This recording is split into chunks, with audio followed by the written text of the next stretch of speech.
The committee will come to order. The committee will come to order.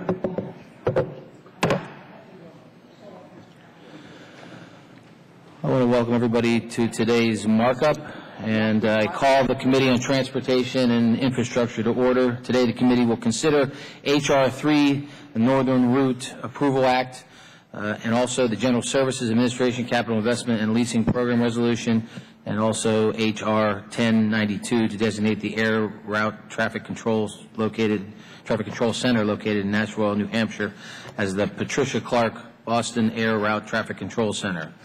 And with that, I recognize Mr. Duncan for a motion.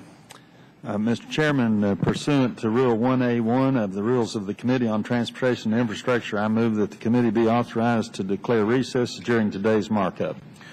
The question is on the motion. All those in favor signify by saying aye. All those opposed signify by saying nay. In the opinion of the chair, the ayes have it, and the motion is agreed to. Our first order of business is to consider H.R. 3, the Northern Route Approval Act. I ask unanimous consent to discharge the Subcommittee on Railroads, Pipelines, and Hazardous Materials and call up H.R. 3. That bill be considered as read and open to amendment at any point. Is there any objection? Without objection, so ordered.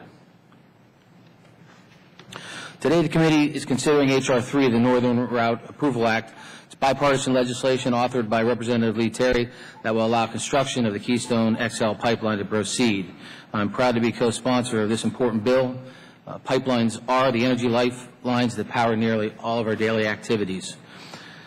The hallmark of America's 2.5 million mile pipeline network continues to be that it delivers extraordinary volumes of product reliably, safely, efficiently, and economically. Pipelines are the safest and most cost-effective means to transport the products that fuel our economy. In fact, pipelines supply more than two-thirds of the energy used in the United States.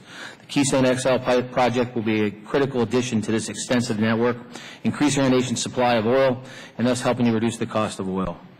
Of particular interest to taxpayers, this pipeline doesn't require one federal dollar to build it. Further, the very nature of infrastructure creates jobs, and Keystone is no exception. The U.S. State Department estimates the Keystone XL will produce 42,000 jobs that will not be created unless this project goes forward. This project will have a significant positive impact, including an estimated $3.3 billion in direct expenditures for construction, materials, and $2.1 billion in earnings. This committee also deals with the transportation of goods. In our recent hearings on the movement of goods, chaired by Mr. Duncan, I think we have all emphasized that we want to encourage transportation system that is safe and efficient. And the fact of the matter is pipelines are both the safest and most efficient method of transporting oil. The Keystone XL pipeline will increase the diversity of our oil supplies, requiring less reliance on unstable nations. Canada is already the nation's largest and most reliable trading partner. Moreover, Canada is not a member of OPEC, and sourcing our energy needs there, rather than Venezuela or the Middle East, is in our national interest. As the State Department has found in the past, non-OPEC Canadian crude oil supplies advance the energy security of the United States, and given Canada's close proximity, our free trade agreements, and our close bilateral relationships with this stable democracy. It is safe to say that the Keystone XL pipeline is the most extensively studied and vetted pipeline project in the history of the country. In fact, I would argue that we are facing a manufactured stalemate, one that could be described as paralysis by analysis. After so much evidence that this pipeline can be built and operated safely, and that it is in the national interest of the United States, one can only assume that the reason the President has not approved this project is politics. This project has been fully vetted. TransCanada has revised its plans to ensure it is built in a way that does not disturb sensitive environmental areas such as the Nebraska sandhills.